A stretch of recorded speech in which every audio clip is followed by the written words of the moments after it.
It is the one and only 5D Transformations. And in this video, we are going to talk about the dark side of the ENFP. This is a very unique video because for those of you that know ENFPs, they are the type, a lot of the time, that comes off the most jovial, easygoing, friendly. They generally bring a very positive energy to the environment. And so a lot of people don't see the dark side of the ENFP because a lot of the time it's a very internal experience for them. And then in other cases, you know, if you've been in a relationship with the ENFP or had disagreements with the ENFP, I'm sure there are many different types that can, you know, talk about negative aspects of ENFPs, right? Because, you know, it's so much easier for us to see the dark side of other people than to see our shadow side. And so what I want to preface this by saying, as I did with the other videos, this isn't about demonizing the ENFPs or, you know, acting as if they're bad people. I want you to understand we all have a shadow side. It's yin and yang. Just like the human body, you have this physical body and you have a shadow that follows you. You know, this is 5D transformation, so I don't want to get too deep, but as above, so below, right? That's one of the universal laws, right?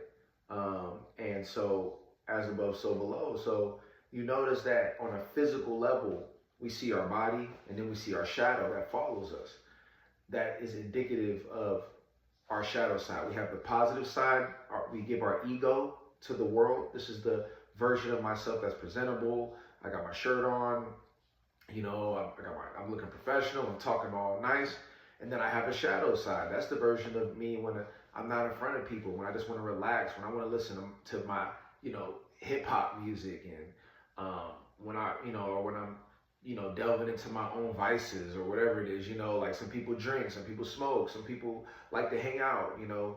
Things like sexual aspects of people is generally hidden. Like you don't go into work and tell people your sexual fantasies, right? That's kind of weird.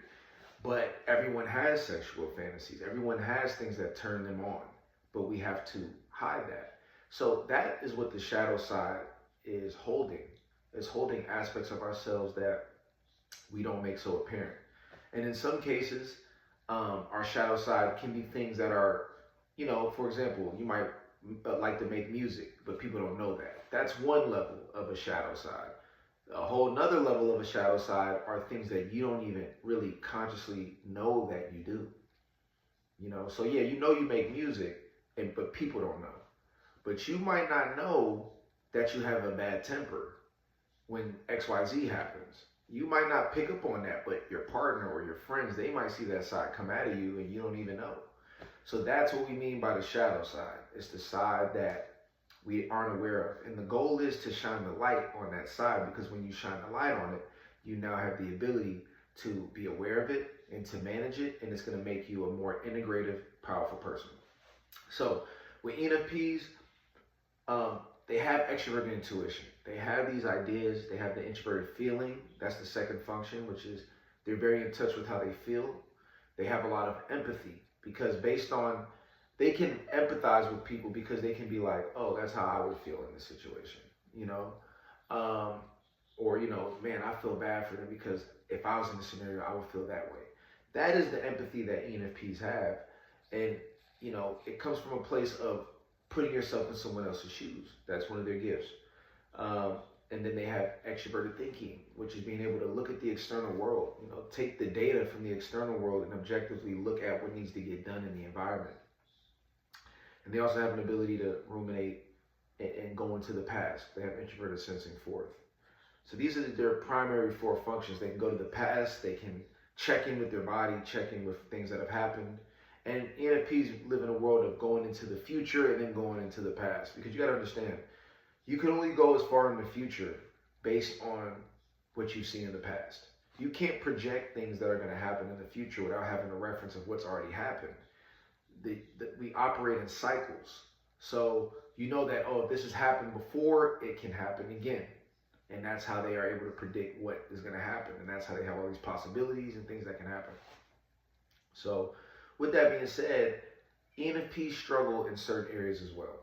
Now, let's talk about the unconscious functions or the subconscious functions. I believe that the subconscious functions. All right, number one, extroverted feeling. We'll start with introverted intuition. That's their fifth function. Introverted intuition is the ability to deduct, to cut out possibilities and get to the best possibility. For ENFPs, they're going to struggle with that. And a lot of the time, ENFPs can find themselves in a scenario where they're trying to chase 5 rabbits at one time. You know, you're trying to go after this, you're trying to go after this. You know, you become like a dilettante, I believe is a word. You know, it's like you're constantly trying to dabble in this, dabble in that, but then, you know, time goes by and you haven't created anything, you haven't completed anything because you haven't committed. And I've seen some ENFPs struggle with that, not all, but I've seen many ENFPs struggle with that. Or they might start a project and they get that excitement. Oh yeah, I got it. And they come up with these amazing ideas and they set up the structure and they tell people about it and they build this momentum. And then they get bored with it and they let it go, right? Over time. And then next thing you know, it's almost like you're not completing or finishing what you're doing. And you're also chasing different ideas instead of staying consistent with one primary idea that's going to take you to the promised land. Like I say, it's a book called The One Thing. And the whole book about the one thing is basically saying 90% of what you gain is going to come from the 10%. Meaning, you know, you honing in on one thing and being successful at that one thing, it will give you the resources. And by being successful in that one thing, it will help you get everything else that you want. Instead of trying to do 20 things and then you end up with nothing. So ENFPs have to practice the art of honing in and committing to something and saying, you know what? I'm going to stick in here. It doesn't matter what happens through thick and thin. If it looks like it's not going to happen, I don't care. I'm going to stick to this. And what happens is over time, people will appreciate you, or people will respect what you're doing and begin to appreciate what you're doing more and more because there's that consistency, you're sticking to it. Also, a part that can be tough for ENFPs, that can be the dark side of ENFPs, is because they have introverted feeling as a second function, they tend to want to do things that they're passionate about, passion projects, creative projects, things that make them feel good. But unfortunately, in this world that we're in, and look, I'm not the one that made it, right? I'm the one that's in it just like you. But there are duties that you have to follow. There are duties that you have to take on. There are moments you have to do things you don't want to do. There's times you have to do things that you don't feel like doing. And a lot of the time, in order to reach a certain level of success that you desire, you're going to have to sacrifice feeling good to gain something because you're embracing duty. And introverted thinking is the function that is all about duty. It's about doing something one step at a time and getting things solved. And a lot of the time, ENFPs, they don't, you know, they also have extroverted thinking instead of introverted thinking. So they want to always come up with shortcuts or quicker ways to get things done so that it can create more time for them to feel good and do the things that they want to do. But sometimes there are no shortcuts. You cannot shortcut success.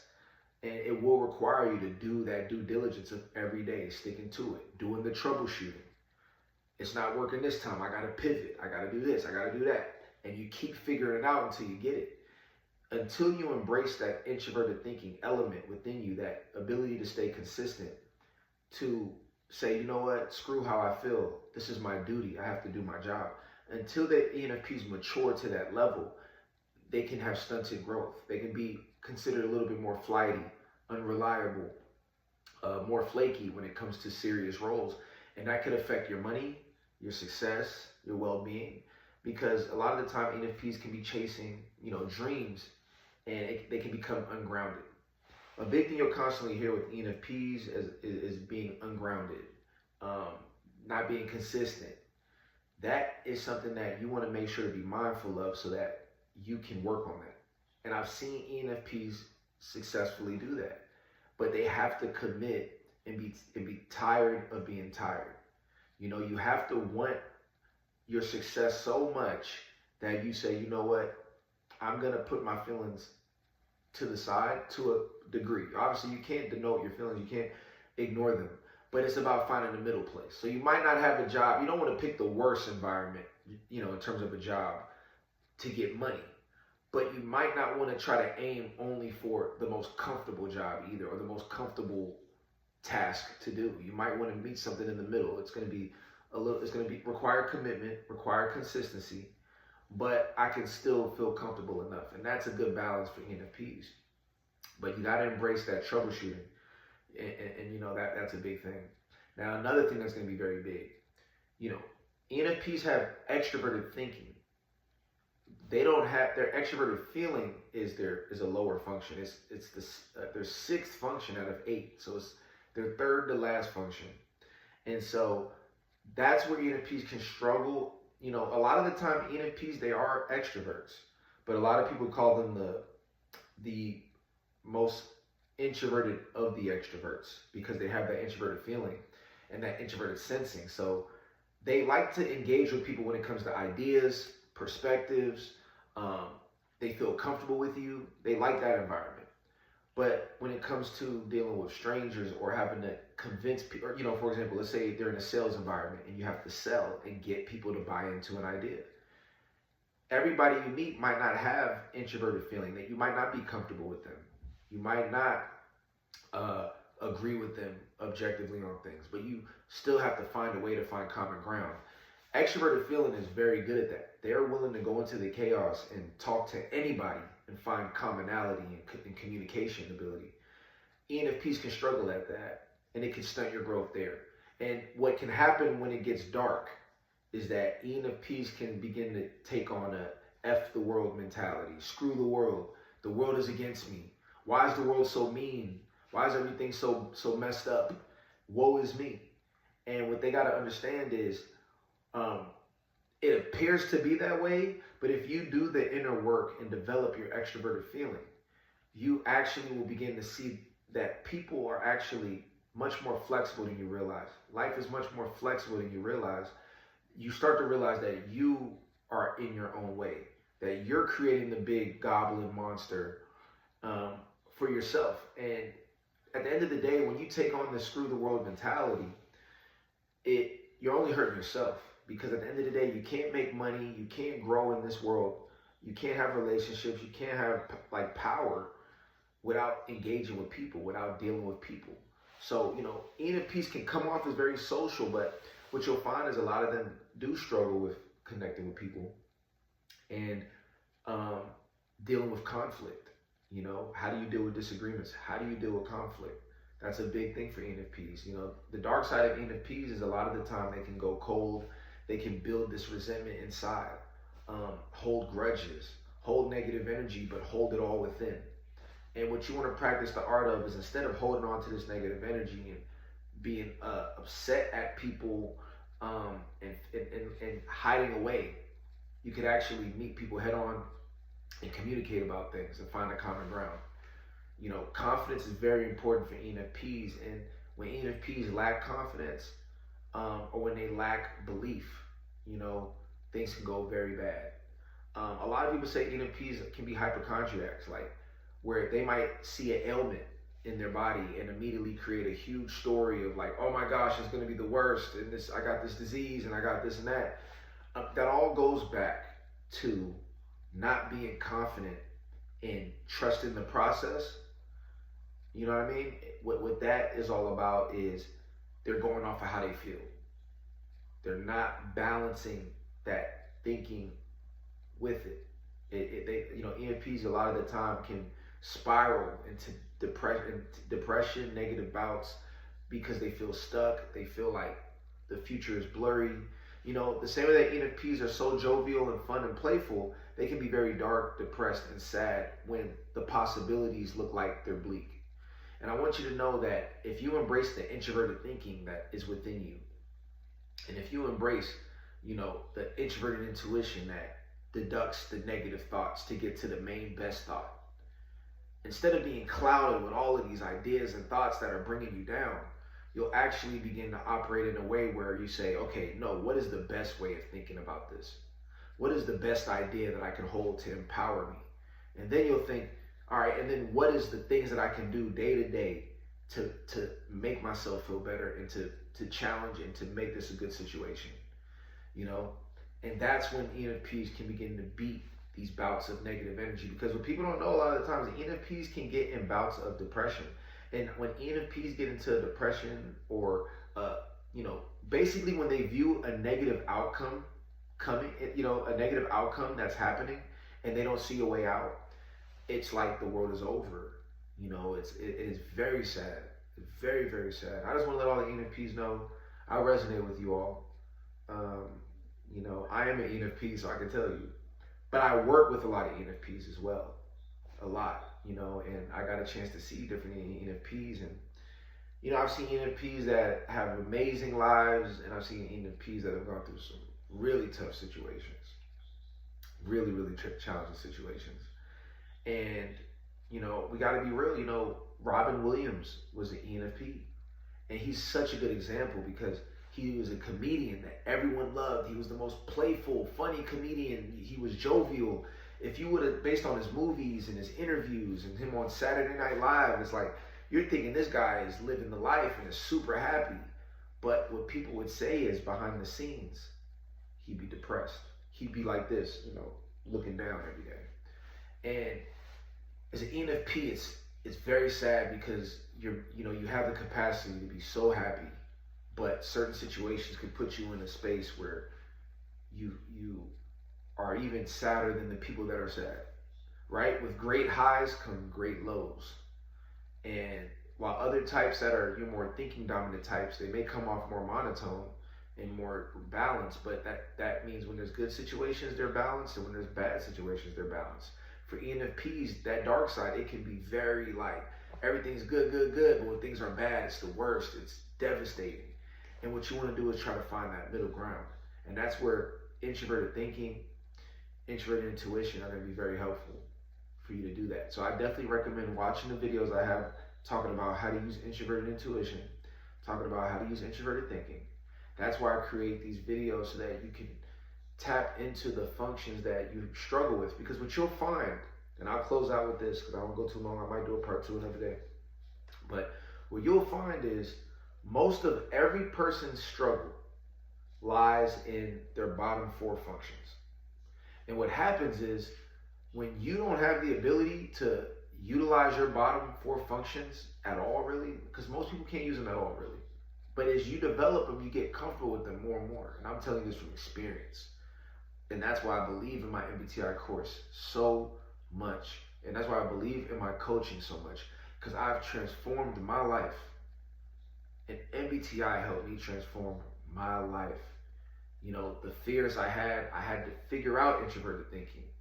I had to figure out introverted intuition to be more disciplined and consistent. I had to figure out extroverted feeling to be more comfortable with people, more persuasive, more successful. Extroverted feeling helps your success. And I had to deal with more extroverted sensing. You know, I'm an ENFP that, you know, when I'm not doing MBTI videos, I'm in construction. You know, I do construction management, you know. So I'm constantly having to use my extrovert sensing. I got to see what's going on. I got to have my eyes looking at things. And I had to develop that.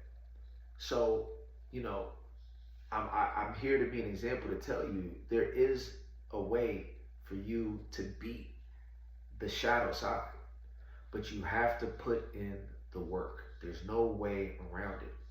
So when it comes to that, you want to be more balanced, more confident, have more belief and more faith that no matter what's happening, you won't let yourself spiral out of control. And you begin to tone down those lows, and you begin to be more focused and disciplined to manage the highs. And that's how you operate and get opportunity to be the best version of yourself as an ENFP. So with that being said, I can go on for days, but I'm going to leave it here. I want to let you all know the MBTI course is now available. You can get it on Patreon. I did a video explaining that, 5dtransformations.com. We're going to be shifting over to Patreon because it's an interface where you can see it. You get a 7-day free trial to see everything. And I think it's a better platform for people to be able to really see the value of the content instead of it being behind a login screen where you can't see anything until you log in. I want to build a connection with my audience, and I'm excited for you all. I really ask you for you to support. Make sure to like and subscribe. Please spread the word. You know, I've been doing this YouTube thing for a while now, and I don't care how many followers I have. I believe in the content. I believe in the coaching. I believe in the message, and that's why I do this. You know, I want to leave behind powerful videos and continue to make powerful videos that can really help people. So please make sure to like and subscribe, and I look forward to having a new video for you ASAP. So aside from that, I will see you all soon, and remember, let the light within you shine bright. This is 5D Transformations, and I'll see you in the next one.